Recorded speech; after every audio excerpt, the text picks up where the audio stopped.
vez si nos podés dar algunas recomendaciones para las familias sobre cómo pueden manejar la situación emocional en este contexto. Sí, es importante recordar que esto es transitorio y temporal, pero no sabemos cuánto va a tardar. Entonces tenemos que hacernos a la idea de que no es una carrera de 100 metros donde vamos a intentar con mucha intensidad gastar, sobrecargar nuestros recursos, sino que tenemos que irlos administrando para evitar la fatiga en el tiempo, porque esto es una maratón.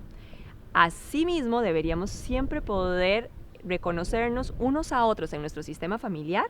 que somos protagonistas de esta experiencia. Todas las familias, aún en su enorme diversidad,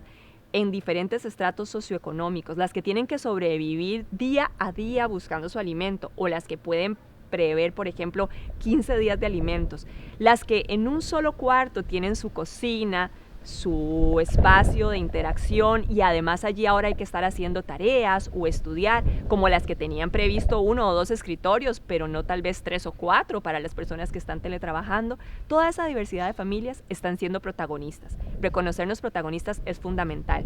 Estamos enfrentando esto, afrontando esto, ajustándonos todos los días, encontrando mejores maneras de lidiar con el distanciamiento físico, manteniendo la cercanía emocional, de lidiar con la sobrecarga que implica esos muchos roles en un mismo espacio físico y en un mismo espacio de familia, de multiplicar nuestros roles. La triple jornada de las mujeres que se ha descrito en nuestras familias produce mucha sobrecarga y mucha también fatiga, porque hay que hacer el cuido, si habían además condiciones previas en esa familia de discapacidad o de cuidado de una persona con enfermedad, todavía se mantiene más las tareas escolares, las tareas laborales, las tareas domésticas. Es importante reconocernos protagonistas en ese esfuerzo y reconocernos que lo estamos haciendo bien, aun y si a veces nos sentimos mal. Y en esto, el segundo importante consejo o recomendación tendría que ver con reconocer la función de nuestras emociones. Sentirnos mal frente a una pandemia y a una crisis, sentir ansiedad, sentir frustración, sentir miedo, es una reacción absolutamente natural que nos permite tomar conciencia de que necesitamos darnos un permiso para parar, para expresar esas emociones y pasar entonces a alguna estrategia de autocuidado.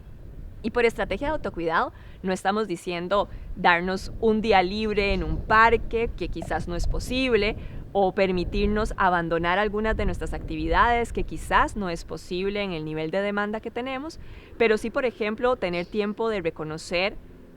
y físicamente también, esta es una señal, hay cambios en nuestra forma de vestirnos, en nuestra apariencia personal, no me ha dado tiempo de disfrutar de un baño. Por ejemplo, he tenido chance de salir y ver el sol en las mañanas, ir a mi jardín y despejarme 2, 3 minutos respirando, viendo mis plantas. Es muy importante que recordemos que el autocuidado comienza después de que reconocemos nuestras emociones y le damos un lugar. Muchas veces no vamos a tener una respuesta ni una solución, pero el decir, aquí estoy, estamos juntos como familia, entiendo porque yo también me siento triste, alivia la ansiedad, la tensión. Es mucho más difícil y produce más ansiedad lidiar en la vida cotidiana con la expresión de está todo bien, todo está bien, con cara de angustia, con cara de tristeza, porque esa ambigüedad nos produce más ansiedad. Necesitamos darle un espacio a la expresión emocional también de estas otras emociones que nos incomodan, hablar de ello y reforzar mucho que esto es una maratón que se corre un día a la vez, que como sistema familiar estamos validando constantemente las acciones que unos y otros hacemos. También es muy importante poder como discernir si nuestro rendimiento es un rendimiento que ha bajado o un sobre rendimiento, porque ninguna de las dos cosas sería algo saludable a largo plazo. Dormir bien, tener tiempo de también alimentarnos con tranquilidad, de soltar lo que no es una prioridad y aprender a ser flexibles son formas de lidiar con esta maratón en familia. Mónica, aun cuando haya pasado la pandemia, ¿cuáles de esas recomendaciones pueden continuar vigentes para las familias? En esta pandemia vamos a haber aprendido cosas y cuando la pandemia disminuya el nivel de amenaza en el sentido del contagio de la enfermedad, igual continuaremos lidiando con los cambios económicos, los cambios emocionales, los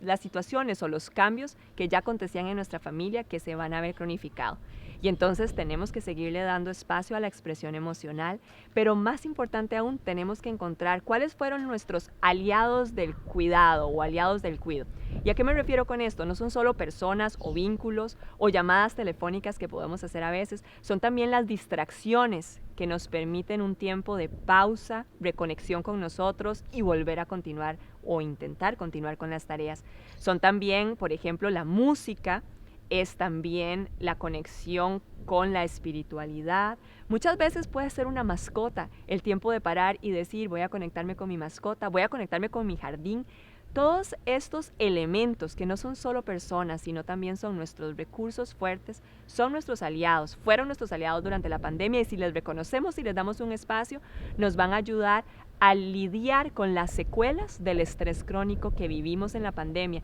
y el reajuste de nuevo después de haber transitado por esta maratón, porque vamos a haber acumulado fatiga y tenemos también que poder darnos permiso de reacomodos y transiciones a lo que nuevamente nos permita sentirnos cómodos y cómodas al volver a reconstruir una vida cotidiana, ojalá con un nuevo tejido social solidario, porque mantener la esperanza es fundamental para atravesar en familia esta pandemia y es la solidaridad la que nos devuelve la esperanza. Nuevas formas de solidaridad probablemente. Es importante volver a conectarnos con el sentido de la humanidad más básica en el contacto, porque habremos aprendido a distanciarnos físicamente, a tener una serie de actividades preventivas en términos de salud, pero a nivel social, nuestra conexión y nuestro tejido cercano, la solidaridad es lo que nos puede ayudar a construir una nueva versión,